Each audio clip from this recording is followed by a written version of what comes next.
السلام عليكم. اليوم on va parler de la chaîne Ternaf, la rubrique les cours de médecine. On va parler le dépistage du cancer du sein. Donc le dépistage du cancer du sein, donc on a la généralité, donc on a la définition. C'est quoi le dépistage? Donc c'est la recherche des personnes en bonne santé. Ce sont des personnes qui ne sont pas malades, donc sans signes cliniques apparents alarmants. Donc il y a deux types de dépistage. Il y a le dépistage de masse et il y a le dépistage individuel. Donc individuel, donc une personne qui veut faire le dépistage ou bien qui nécessite le dépistage. Et donc il y a le dépistage de masse, c'est le dépistage qu'on utilise ici en Algérie. Donc la deuxième chose, c'est l'intérêt de cette question. Pourquoi on aborde cette question? C'est parce que le cancer du sein est une pathologie lourde. C'est le premier cancer en Algérie, donc c'est une cause de morbidité très importante. Le coût de la maladie est très élevé. Le pronostic est variable selon le stade de découverte. D'où l'intérêt d'un dépistage, donc à un stade et le traitement à un stade très précoce. Une femme, donc si on veut donner une statistique, donc une femme meurt chaque heure dans le monde d'un cancer du sein. La troisième chose,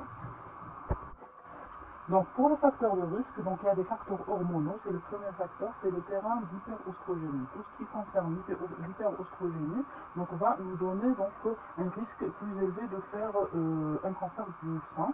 Donc c'est la première grossesse qui est tardive, la nulliparité, la ménopause tardive, le fait de prendre des traitements hormonaux au-delà de 10 ans, la contraception œstroprogestative au-delà de 25 ans et le taux élevé de prolactine, donc chez des femmes nullipares qui ont un taux élevé de prolactine. Et l'allaitement, il est protecteur. Au-delà de 2 ans, donc une femme qui n'est pas monopausée donc, est protégée contre le cancer du sein.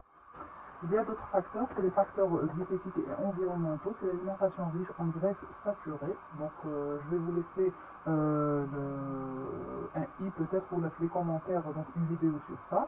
L'alcool et le tabac, l'obésité aussi, donc parce que c'est toujours en rapport avec l'œstrogène, et les mastopathies bénignes, certaines mastopathies comme l'hyperplasie atypique, donc est un facteur de risque.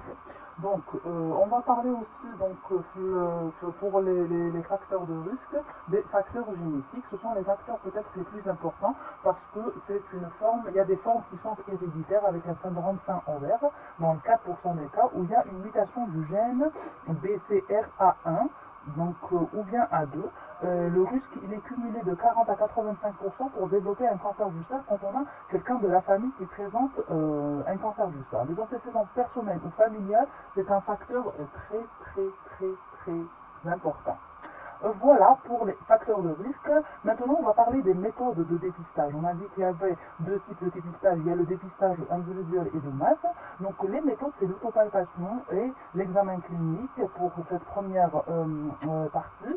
Donc, et l'échographie et la mammographie. On va revenir à l'autopalpation et à l'examen clinique. Donc l'autopalpation, quand on parle d'autopalpation pour toute femme, bien sûr, donc elle se fait chaque mois. Donc c'est ça, surtout au cours des mastopathies bénignes, donc le sein, la région de l'aisselle. Donc avec, c'est vrai que c'est peu fiable, mais quand même c'est intéressant d'avoir toujours une autopalpation chaque mois. L'examen clinique, c'est la palpation du médecin lui-même, donc l'examinateur. Donc c'est examinateur dépendant et ça concerne les tumeurs qui dépassent 1 cm.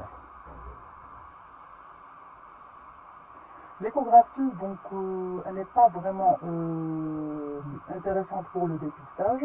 Et il y a la mammographie qui est donc le moyen le plus important de dépistage. Pourquoi? Donc, on parle de mammographie parce que donc, elle a une sensibilité de 84 à 95% et une spécificité de 90 à 95%. C'est le seul test qui a permis la réduction significative de la mortalité du cancer du sein. À qui faire cette mammographie? Donc, les femmes qui ont les facteurs de risque, ça c'est le dépistage individuel. Et le dépistage de masse, bon, on disait 49 ans, 50 ans, donc il y a des études qui disent 45 ans, mais s'il y a un facteur de risque, c'est à partir de 35 ans. Voilà pour les moyen donc, de dépistage. Donc la mammographie, il faut savoir qu'on doit la faire, comme je vous ai dit, à partir de l'âge de 45 ans. Donc pourquoi parce qu'on nécessite une échographie complémentaire à la mammographie. La périodicité tous les 3 ans et l'incidence c'est la face et l'oblique externe.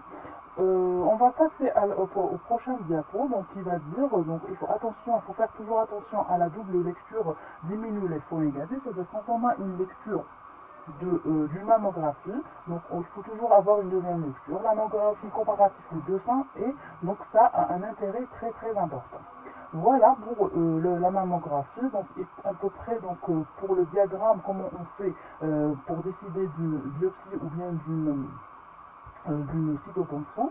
Donc les images qu'on retrouve, soit on retrouve rien, donc on refait dans 2 ans, soit c'est simple asymétrie, donc on surveille, soit c'est des micro ou des macro-classifications, des opacités ou bien des ruptures d'architecture.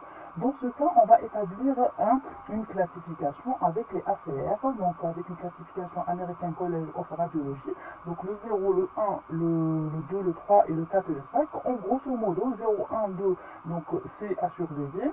À partir de 3, donc il faut explorer, 4 et 5 c'est suspect. Voilà, ça c'est pour la classification ACL. Comme conclusion, on va dire que le dépistage du cancer du sein apporte un bénéfice certain. Bien organisé permet de réduire d'environ 30% les cancers du sein et le test de dépistage qu'on retient c'est la mammographie, sauf pour les femmes blanches, c'est-à-dire les femmes jeunes, on peut compléter par une échographie. Il faut privilégier l'autopalpation et l'examen clinique annuel. Salam alaikum. Avant de partir, je vous invite à partager cette vidéo, à s'abonner et à me suggérer les sujets que vous aimeriez